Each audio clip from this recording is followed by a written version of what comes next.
Halo sahabat semuanya, selamat bersua kembali bersama saya Joe di Klik Cinema TV. Bagaimana kabarnya? Semoga sahabat semua dalam keadaan sehat walafiat. Terima kasih pada teman-teman yang telah meluangkan waktu untuk nonton, like, komen, dan subscribe. Film yang diangkat dari kisah nyata ini bercerita tentang seorang tentara Jerman yang kabur dari penjara Uni Soviet. Dia melakukan perjalanan selama 3 tahun dengan berjalan kaki melewati berbagai musim dan berbagai tantangan. Bahkan ia pun hampir tewas di mangsa serigala. Semua itu ia lakukan hanya demi berkumpul lagi dengan keluarganya. Lantas bagaimanakah keseruan kisahnya? Inilah dia As Far As My Feet Will Carry Me.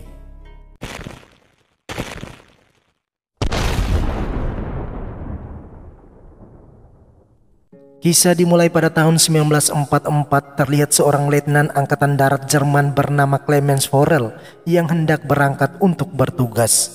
Sebelum pergi, Clemens berpamit dengan istri tercinta bernama Catherine yang pada saat itu sedang mengandung, dan putri kesayangannya bernama Lisa. Lisa meminta ayah terus mengirimnya surat dan Clemens pun berjanji akan pulang sebelum perayaan Natal.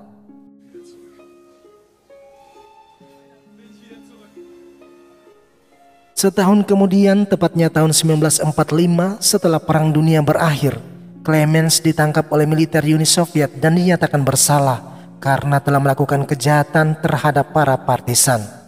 Oleh karena itu, Clemens dijatuhi hukuman kerja paksa selama 25 tahun oleh pengadilan Uni Soviet.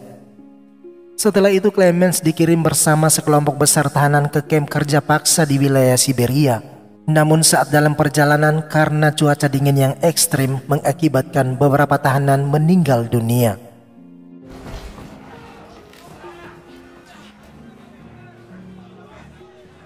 Setelah menempuh perjalanan panjang menggunakan kereta api dengan kekurangan makanan, maka sampailah mereka di Siberia yang dijaga ketat oleh militer Uni Soviet.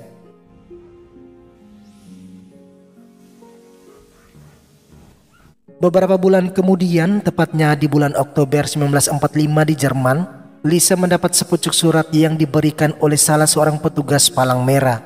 Seketika itu juga Lisa berlari menemui ibunya untuk memberikan surat tersebut.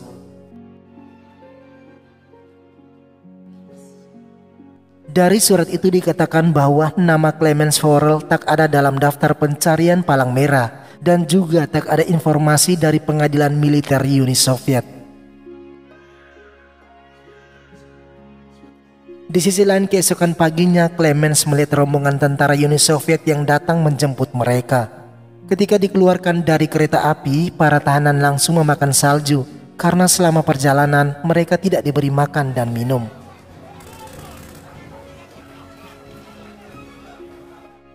Setelah itu mereka pun digiring menuju ke sebuah penjara di Siberia dengan berjalan kaki. Namun karena perjalanan mereka masih membutuhkan waktu beberapa bulan lagi, ditambah dengan cuaca dingin yang begitu ekstrim, maka sebagian besar tahanan meninggal karena kedinginan dan kelaparan.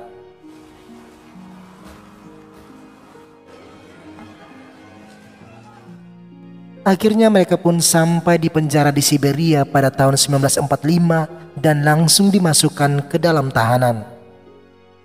Di sana terlihat seorang letnan yang dikenal sangat kejam bernama Kamenev yang ditugaskan untuk bertanggung jawab mengurus semua tahanan kerja paksa.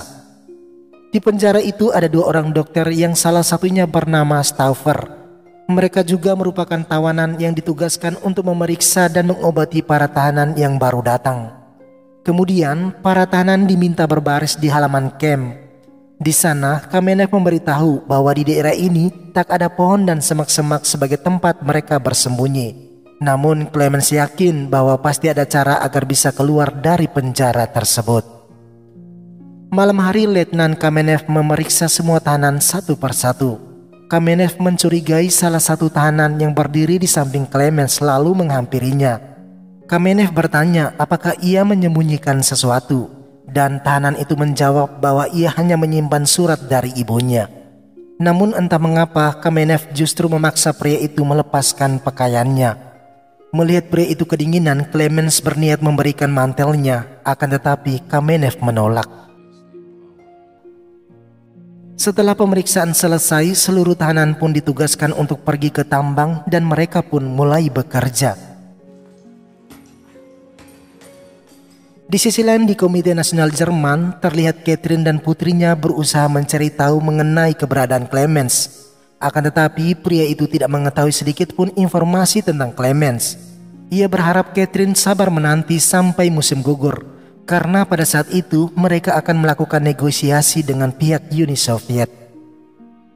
Hari berganti hari, bulan pun terus berlalu. Di sana terlihat para tahanan terus bekerja sepanjang hari dan hanya makan seadanya. Hingga di suatu kesempatan, Clemens dipanggil oleh Kamenev untuk memperbaiki mesin yang rusak. Rupanya Kamenev membaca sebuah arsip tentang Clemens yang merupakan seorang ahli mekanik dan pintar berbahasa Rusia. Clemens memperbaiki mesin tersebut sampai malam hari hingga mesin itu pun berfungsi kembali.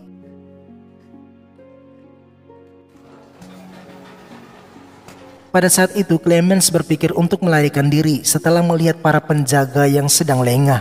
Akhirnya Clemens pun menaiki sebuah kereta tambang dan pergi menggunakan kereta tersebut.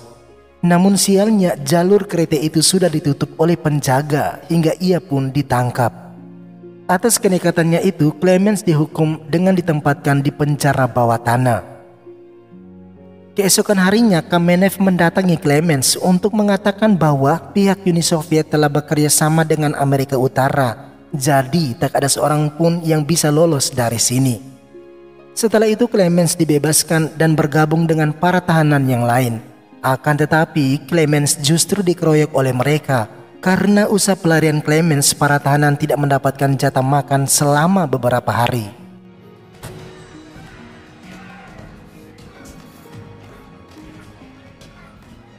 Atas peristiwa itu Clemens terluka parah dan mengalami demam tinggi. Sehingga Kamenev menyuruh Dr. Stauffer untuk mengobati Clemens di ruangan perawatan.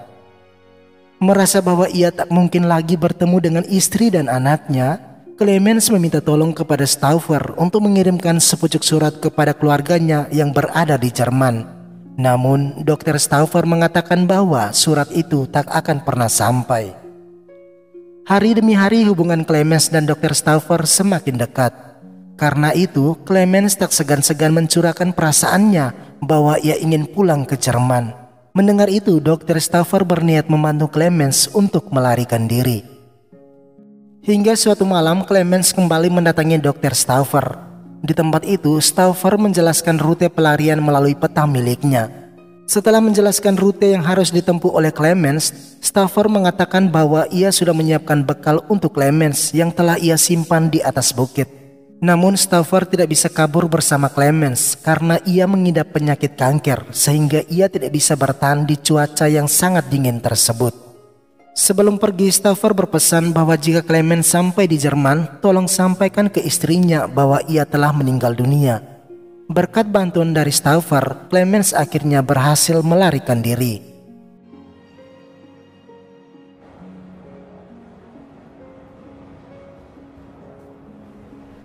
Di bukit itu Clemens mengambil bekal yang telah disiapkan oleh Stauffer. Dan dengan bermodalkan sebuah kompas, Clemens pergi ke arah utara untuk menghindar dari para penjaga.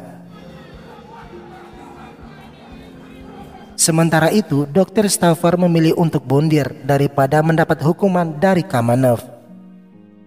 Di sisi lain dengan kaburnya Clemens, para tahanan yang lain mendapatkan perlakuan yang sangat kejam.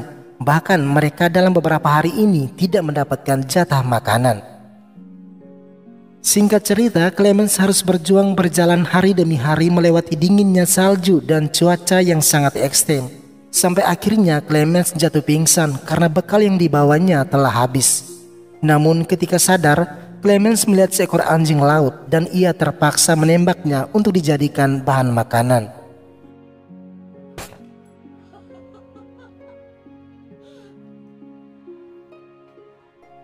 Sementara itu Kamenev terus mengerahkan pasukannya untuk mencari keberadaan Clemens. Dan juga ia menginformasikan ke semua stasiun radio dalam radius 500 km. Pada malam harinya di saat Clemens sedang istirahat, ia dikejutkan dengan kehadiran dua orang asing bersenjata. Kedua orang itu bernama Semyon dan Anastas yang datang setelah melihat asap api. Mereka juga mengetahui kalau Clemens merupakan orang Jerman yang kabur dari penjara. Lantas mereka mengajak Clemens untuk bergabung karena sebentar lagi akan datang badai salju. Akan tetapi Clemens menolaknya. Keesokan pagi ketika Clemens melanjutkan perjalanan, tiba-tiba terjadilah badai salju hingga ia tertimpa pohon yang tumbang. Untung saja Clemens diselamatkan oleh Semyon dan ia diajak untuk ikut bersama mereka. Karena tak ada pilihan lain, Clemens terpaksa mengikuti kedua orang tersebut, dan sejak saat itu mereka menjadi sahabat dekat. Hari berganti hari sampailah tahun 1950 ketika musim semi tiba, mereka bertiga menyusuri sungai menuju ke arah pegunungan. Namun di tengah perjalanan mereka dihadang arus sungai yang sangat deras, sehingga rakit mereka kehilangan keseimbangan yang menyebabkan Clemens jatuh dan terseret arus. Namun untung saja Semyon bergegas menyelamatkannya.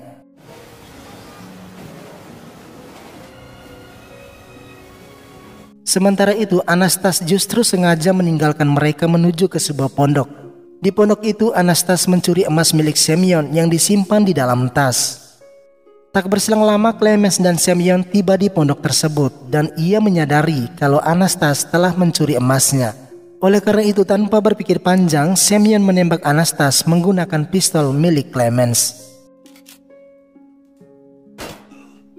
Singkat cerita, di saat musim dingin tiba, Clemens melanjutkan perjalanan bersama Semyon. Dan karena cuacanya terlalu dingin, Semyon terlihat tak sanggup lagi melanjutkan perjalanan. Melihat itu, Clemens berinisiatif menawarkan diri untuk membawa tas milik Semyon. Namun Semyon justru mendorong Clemens sampai terjatuh ke sebuah jurang. Rupanya ia berpikir kalau Clemens hendak mencuri emasnya.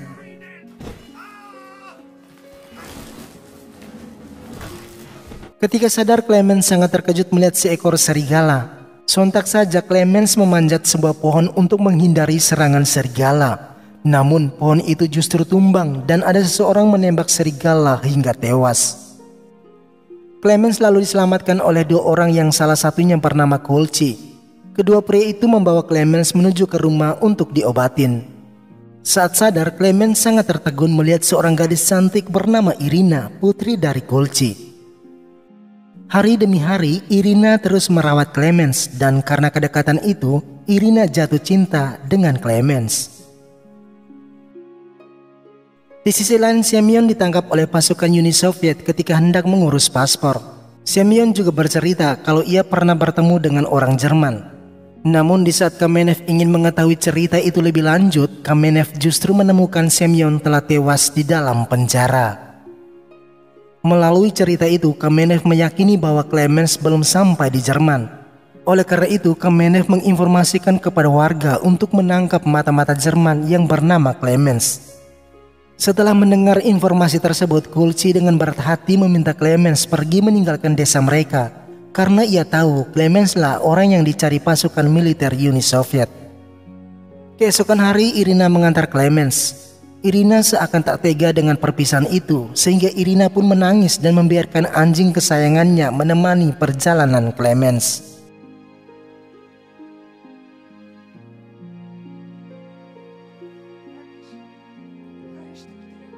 Bersama anjing milik Irina, Clemens melanjutkan perjalanan melewati berbagai musim. Hingga musim semi tiba, saat mereka melintasi sebuah hutan, anjing itu menggonggong para penebang kayu.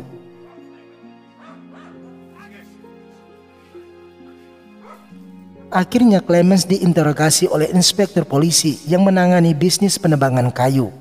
Karena tak ingin identitasnya ketahuan, Clemens berbohong kalau ia berasal dari Baltik yang ingin melakukan perjalanan ke Chita.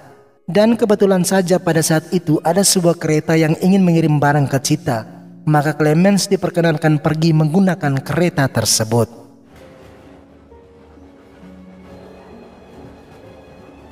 Namun ternyata Clemens tengah dijebak oleh inspektur polisi yang diam-diam sudah mengetahui Clemens sebenarnya. Bahkan ia juga telah melaporkan keberadaan Clemens ke tentara Uni Soviet, sehingga para tentara sudah menunggu kedatangan Clemens di stasiun Chita.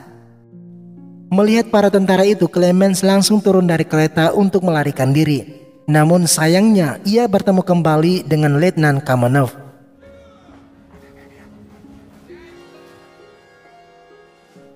Sontak saja anjing itu tiba-tiba menyerang Kamenev dan kesempatan itu Clemens berusaha melarikan diri. Tetapi sialnya anjing penyelamat itu ditembak mati oleh para tentara. Pada bulan Agustus tahun 1952, Clemens sampai di Uni Soviet Asia Tengah. Ketika Clemens sedang berdoa di sebuah gereja, ia dihampiri oleh seorang pria Polandia bernama Igor. Melihat penampilan Clemens seperti seorang gelandangan, maka tergeraklah hati Igor untuk membawa Clemens ke rumahnya. Akhirnya Clemens pun ikut bersama Igor. Saat dalam perjalanan, ada seorang kakek melihat Clemens lalu melaporkannya ke markas Uni Soviet.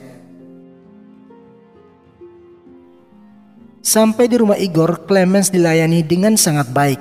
Meskipun Igor mengetahui bahwa Clemens merupakan tentara Jerman yang tengah dicari oleh pasukan Uni Soviet. Igor sedikit pun tidak menaruh dendam walaupun ia tahu bahwa tentara Jerman sudah menghabisi saudara-saudaranya. Karena bagi Igor, tentara Jerman hanya menjalankan tugas yang diperintahkan oleh atasan. Dengan kebaikan Igor, Clemens sangat terharu. Terlebih ketika Igor bersedia membantunya mengurus paspor agar bisa keluar dari wilayah Uni Soviet. Setelah Igor mengurus semua yang dibutuhkan Clemens, mereka akhirnya berpamitan dan Clemens hanya bisa mengucapkan terima kasih atas kebaikan Igor. Beberapa saat setelah kepergian Clemens, Kamenev dan para tentara yang lain mendatangi rumahnya Igor. Ketika sedang diinterogasi, Igor mengalami serangan jantung dan meninggal pada saat itu juga.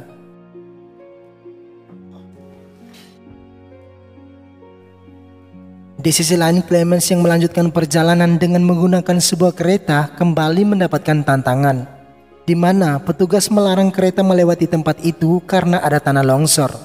Dan karena tak ada pilihan lain, Clemens memilih berjalan kaki agar bisa keluar dari Uni Soviet. Hingga akhirnya Clemens sampai di perbatasan Iran dan untung saja ia berhasil lolos dari pemeriksaan.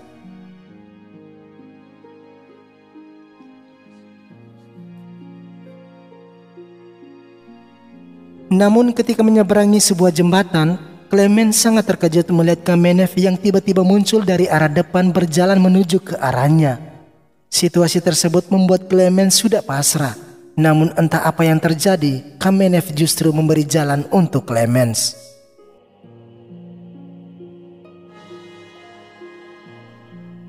Sampai di Iran, Clemens kembali ditahan dan dimasukkan ke dalam penjara. Bahkan ia divonis hukuman mati karena diduga sebagai mata-mata tentara Uni Soviet.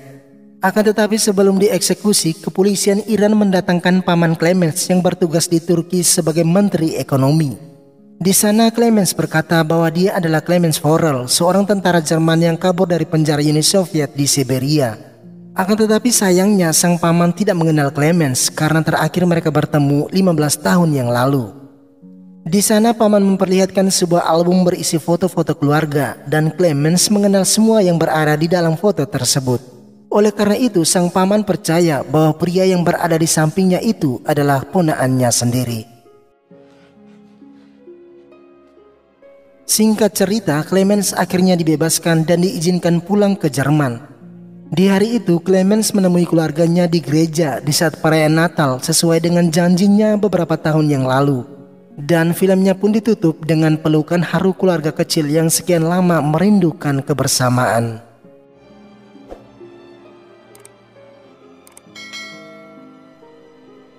Sekian dan terima kasih.